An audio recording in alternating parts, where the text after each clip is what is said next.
ഹരി ഓം. വിഷ്ണു സഹസ്രനാമ സ്തോത്രം, ശ്ലോകം 84. ബ്രഹ്മണ്യോ ബ്രഹ്മകൃത് ബ്രഹ്മ ബ്രഹ്മ ബ്രഹ്മവിവർധന ബ്രഹ്മവിദ് ബ്രാഹ്മണോ ബ്രഹ്മീ ബ്രഹ്മജ്ഞോ ബ്രാഹ്മണപ്രിയ. ഹരി ഓം. ഹരി ഓം. 661 നാമം ബ്രഹ്മണ്യ. ബ്രഹ്മശബ്ദത്തിന് തപസ്, വേദങ്ങൾ, സത്യം, ജ്ഞാനം എന്നൊക്കെ അർത്ഥമുണ്ട്. അപ്പോൾ ഇവയെ ദാനം ചെയ്യുന്നവൻ ബ്രഹ്മണ്യൻ. അങ്ങനെ ഭഗവാൻ ബ്രഹ്മണ്യ.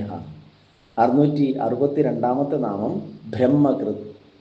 നേരത്തെ പറഞ്ഞു, ആ തപസ് മുതലായ തപസ്, വേദങ്ങൾ, സത്യം, ഇത്തരത്തിലുള്ള ബ്രഹ്മം എന്നു പേരായ ഈ ഒരു സാധനകളെ, അതിനെ ചെയ്യുന്നവൻ, സൃഷ്ടിച്ചവൻ, അതായത് ഇങ്ങനെയുള്ള സാധനകളിലൂടെ വേണം എന്നെ അറിയാൻ എന്ന ആ ഒരു നിഷ്ഠ ഉണ്ടാക്കിയവൻ എന്ന അർത്ഥത്തിൽ ബ്രഹ്മകൃത്. 663 നാമം ബ്രഹ്മ. ബ്രഹ്മാവ്, അതായത് വിരിഞ്ചനായിട്ട്, ആ ബ്രഹ്മാവുമായിട്ട് സകല ലോകത്തെയും സൃഷ്ടിക്കുന്നവൻ, അതാണ് ബ്രഹ്മ. 664 നാമം ബ്രഹ്മ. ആ പരബ്രഹ്മത്തെ കുറിക്കുന്ന വാക്ക്. ബ്രഹ്മം എന്നത് ആ ഒരു സത്താണ്, പ്രകാശമാണ്, ആനന്ദമാണ്. അതുകൊണ്ട് പറയും സത്ത്, ചിത്ത്, ആനന്ദം, സച്ചിദാനന്ദ സ്വരൂപം. ആ ബ്രഹ്മം എന്താണ് എന്ന് ഒരാൾക്ക് മറ്റൊരാൾക്ക് പറഞ്ഞു കൊടുക്കാൻ സാധിക്കില്ല എന്നാണ്. അതിലേക്കുള്ള സാധനകളെ പറഞ്ഞു കൊടുക്കാനേ സാധിക്കുള്ളൂ. നേരത്തെ പറഞ്ഞ വേദങ്ങൾ, ജ്ഞാനം, തപസ് ഇവയൊക്കെ ചെയ്യണമെന്ന് പറഞ്ഞു കൊടുക്കാനേ സാധിക്കുകയുള്ളൂ. അതിലൂടെ സ്വയം അനുഭവിച്ചറിയേണ്ടതാണ് ആ സത്യത്തെ. കാരണം ആ ബ്രഹ്മം ദേവനെന്നോ മനുഷ്യനെന്നോ മൃഗമെന്നോ പറയാൻ സാധ്യമല്ല. ആ ബ്രഹ്മം സ്ത്രീയാണോ പുരുഷനാണോ അങ്ങനെയും പറയാൻ സാധ്യമല്ല. ഒരു വസ്തുവാണ്, അതും പറയാൻ സാധ്യമല്ല. അതുകൊണ്ട് തന്നെ അനുഭവം കൊണ്ട് മാത്രം വേദ്യമാകുന്നതാണ് ആ സത്യം. ഈ അനുഭവത്തെയാണ് ബ്രഹ്മജ്ഞാനം എന്ന് പറയുന്നത്. ആ ബ്രഹ്മജ്ഞാനമായിരിക്കുന്ന പരമാത്മസ്വരൂപം എന്ന അർത്ഥത്തിൽ ബ്രഹ്മ. 665 നാമം ബ്രഹ്മവിവർധന. ആ ബ്രഹ്മത്തെ അനുഭവിച്ചറിയാനുള്ള സാധനകൾ, അതൊരു സാധകന്റെ ഉള്ളിൽ അതിനുള്ള ഒരു താല്പര്യത്തെ വർദ്ധിപ്പിക്കുന്നവൻ.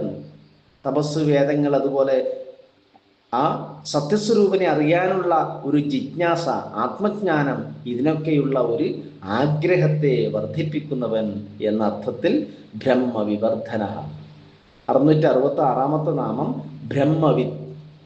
വേദത്തെയും വേദാർത്ഥത്തെയും, വേദത്തിന് ബ്രഹ്മം എന്നൊരു പേരുണ്ട് എന്ന് നേരത്തെ പറഞ്ഞു. അപ്പോൾ ആ വേദത്തെയും അതിൻ്റെ അർത്ഥത്തെയും എല്ലാ അംഗങ്ങളോടും കൂടെ വേണ്ടതുപോലെ വിദ് എന്നാൽ അറിയുന്നവൻ, എല്ലാം അറിയുന്നവനാണ് ഭഗവാൻ. അതുകൊണ്ട് തന്നെ ഇത് മറ്റുള്ളവരെ ധരിപ്പിക്കുന്നു എന്ന അർത്ഥത്തിലും ബ്രഹ്മവിദ്. 667 നാമം ബ്രാഹ്മണ. ഇവിടെ ബ്രഹ്മമയമാണ് എന്നുള്ള ആ ഒരു വേദാർത്ഥ സാരത്തെ സ്പഷ്ടമാക്കി തരുന്നവൻ. ആ വേദജ്ഞാനം കൊണ്ടാണ് ഒരാൾക്ക് എന്താണ് ഒരു ബ്രാഹ്മണ്യത്തെ ലഭിക്കുന്നത്. അല്ല, ബ്രഹ്മജ്ഞാനം, ബ്രഹ്മജ്ഞാനീതി ബ്രാഹ്മണനാണ്. അങ്ങനെ വേദജ്ഞാനം കൊണ്ട് ബ്രാഹ്മണ്യത്തെ ലഭിക്കുമ്പോൾ അയാൾ ആരാകുന്നു? ബ്രാഹ്മണനാകുന്നു. അങ്ങനെയുള്ള ആ ബ്രാഹ്മണ സ്വരൂപത്തിൽ ഇരിക്കുന്നവനും ആ ഭഗവാൻ തന്നെയാണ്. കാരണം ബ്രഹ്മവിദ്, വേദ ഉപനിഷത്ത് അറിവിലൂടെ അറിയുന്നത് ബ്രഹ്മത്തെയാണ്. അങ്ങനെ ആ ബ്രഹ്മത്തെ അറിയുന്നവൻ അതുതന്നെയായിത്തീരുന്നു. ബ്രഹ്മവിദ് ബ്രഹ്മയേവ ഭവതി. അതുകൊണ്ട് ആ ബ്രാഹ്മണനായിരിക്കുന്നതും ഭഗവാൻ തന്നെ. 668 നാമം ബ്രഹ്മി. നേരത്തെ പറഞ്ഞ ആ ബ്രഹ്മശബ്ദം കൊണ്ട് ഏതിനൊക്കെയാണോ കുറിക്കുന്നത് ആ ബ്രഹ്മശബ്ദങ്ങളോട് കൂടിയവൻ എന്നർത്ഥത്തിലാണ് ബ്രഹ്മി. ആ ബ്രഹ്മശബ്ദം കൊണ്ട് പറയപ്പെടുന്നതെല്ലാം എന്താണ്? ആ ഭഗവാന്റേതാകുന്നു എന്ന് അർത്ഥം. 669 നാമം ബ്രഹ്മജ്ഞ. വേദങ്ങൾ എന്നാൽ ഭഗവാന്റെ ഒരു ആത്മാവ് തന്നെയാണ്, ഭഗവാന്റെ വാക്കുകൾ തന്നെയാണ് എന്നറിയുന്നവൻ ആ ബ്രഹ്മത്തെ ശരിയാവണ്ണം അറിയുന്നവൻ.